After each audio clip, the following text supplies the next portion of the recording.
बिस्मिल्लाहिर्रहमानिर्रहीम। अस्सलाम वालेकुम दोस्तों, कैसे हैं? उम्मीद करता हूँ खैरियत से होंगे।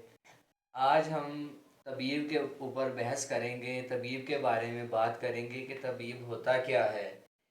तबीब अपने फ़न का माहिर होता है, यानी अपने फ़न से मुराद के जो इलाज मुआलजे का फ़न है उसका माहिर होता है। इसको अरबी में मुआलिज कहते हैं और इंग्लिश में फिजिशियन कहते हैं।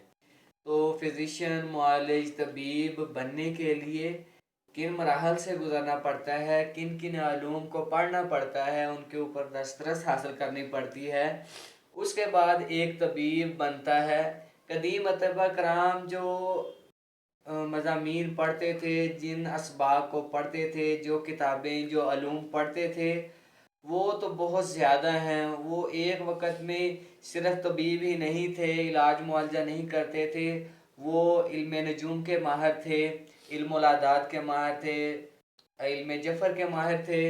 इसके अलावा और बहुत से अलूम हैं जिनका मैं यहाँ पर गाहे गाहे आपके साथ तज़किरा भी करूँगा और उनकी थोड़ी थोड़ी वजाहतें भी पेश करूँगा कि जो कदीम अतीबा थे वो किस किस्म के अलूम हासिल करते थे और किन किन अलूम पर उनको दस्तरसी और उन अलूम को, उन अलूम की तारीफ़ क्या है कि वो किस चीज़ पर मबनी है कि जिनको वो हासिल करते थे और अपने मतब या अपने क्लिनिक्स वगैरह के अंदर या शफा खानों के अंदर रिवाज देते थे।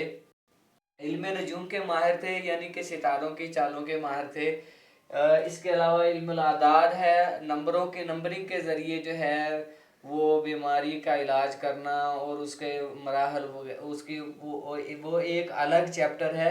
यानी आदाद के ज़रिए 1 2 3 4 5 6 7 8 9 और ज़ीरो अदद के ज़रिए एक मुकम्मल तौर पर साइंस जानते थे वो। इल्म जफ़र के माहिर थे, अमलियात और तावीज़ात वगैरह।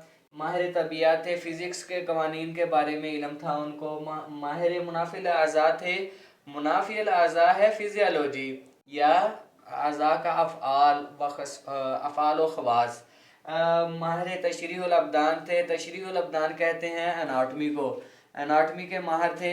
इसके अलावा रियाजीदान थे, रियाजी के अलूम को जानते थे, अलजबरा वगैरह के माहिर थे। जोग्राफिया दान थे, ज़मीन का जोग्राफिया मालूम था, तकलीम और ज़मीन के मुख्तलिफ़ क़तआत अर्ज़ के बारे में उनको बड़ी अच्छी मालूमात थी। इसके अलावा माहिर मुआलजात थे कि बीमारियां क्यों पैदा होती हैं और उनकी माहियत क्या है, उनके असबाब क्या हैं, उनकी अलामात क्या हैं और उनके उसका इलाज क्या है। इसके अलावा इल्मुल अदविया मुफरदा व मुरक्कबा। मुफरदा से मुराद ये है कि मुफरद जड़ी बूटियाँ जो सिंगल रेमेडी में, सिंगल डोज में इस्तेमाल करवाई जाती हैं, जैसे सूंठ को अलहदा इस्तेमाल करवाया जा सकता है, दारचीनी है, इलायची है, सौंफ है, इनको अलहदा अलहदा आप इस्तेमाल करवा के अलहदा अलहदा फ़ायदे हासिल कर सकते हैं। इल्मुल अदविया मुरक्कबा या कराबादीन, यानी उनके मुरक्कबात को बनाना, उनके माजून, खमीरा, ज्वारश, सफ़ूफ, गोलियाँ, वटियाँ, तिले वगैरह बनाना, ये वो जो अतिबा कराम हैं इसके भी माहिर थे। इसके अलावा इल्मुल कलाम, इल्मुल कलाम यानी एक ऐसा इल्म है जिसमें आपको दूसरे बंदे के साथ गुफ्तगू करनी होती है, गुफ्तगू शनीद करनी होती है और उसको अपना हम ख्याल बनाना होता है या उसके इरादों को भांपना होता है। तो इल्मुल तशख़ीस में इल्मुल कलाम का बड़ा दखल है कि मरीज़ आपके पास आकर किस अंदाज से गुफ्तगू कर रहा है या वो क्या बताना चाह रहा है, उसके अंदर जो बात वो कर रहा है उसके अंदर क्या राज मख्फी हैं, तो वो इल्मुल कलाम के अंदर आता है। इसके अलावा लुगत, लुगत में अतिबा कराम के कमाल मलका हासिल थी, यानी उन्होंने उस लुगत के इस्तेमाल के ज़रिए नई नई टर्मिनोलॉजी ईजाद की। और उस वक़्त जो अरब अतिबा कराम ने जो टर्मिनोलॉजी ईजाद की थी, जो लुगत ईजाद की थी, वो आज भी उसी तरह मौजूद है और इंग्लिश में उसको कन्वर्ट कर लिया गया है। तो उसके बाद नबज शनास, कदीम अतिबा कराम नबज शनास थे, नबज शनासी में माहिर थे, यानी वो नब्ज़ पर हाथ रखकर मर्ज़ को मालूम कर लेते थे, मरीज़ के हालात को मालूम कर लेते थे। इसके अलावा गायनाकोलॉजी या इल्मुल काबला या ख़वातीन के मुतल्लिक़ा अमराज़ या ماں اور بچے کی صحت کے متعلقہ امراض یا جنین یا رحم کے متعلقہ معلومات یا علم کا جو ہے وہ طباء کرام بھی خاص طور پہ حصول کرتے تھے۔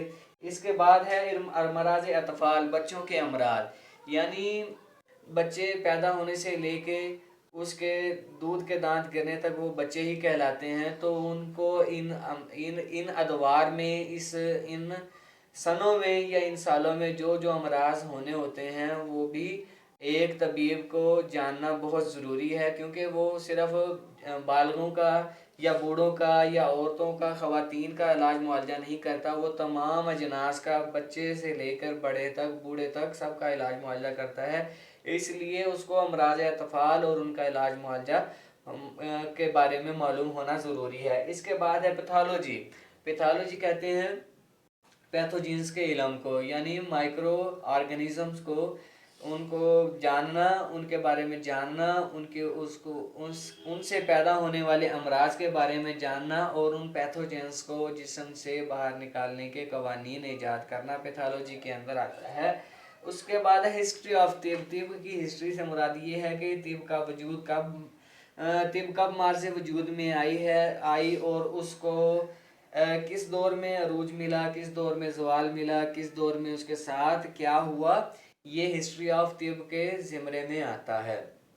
اس کے علاوہ قدیم طب کے اندر یہ دیکھا گیا ہے کہ اس وقت کوئی فلسفہ، کوئی علم، کوئی دانش مندی کی کوئی خاطر خواہ پیش رفت نہیں تھی۔ اس وقت جھاڑ پھونک، تعویذ گنڈوں، جادو ٹونے وغیرہ کے ذریعے علاج معالجہ کیا جاتا تھا، اور طریقہ کار یہ تھا کہ وہاں پہ جو ٹیمپلز ہوتے تھے، جو مندر ہوتے تھے، یہ قبل از اسلام اور قبل از مسیح کے دور کی بات کر رہا ہوں، اور ایسے جو ہے عبادت خانے ہوتے تھے جہاں پر متولیان کو صرف عبادت کروانے کا یا کرنے کا حق نہیں تھا، ان کو علاج معالجے کا بھی حق حاصل تھا۔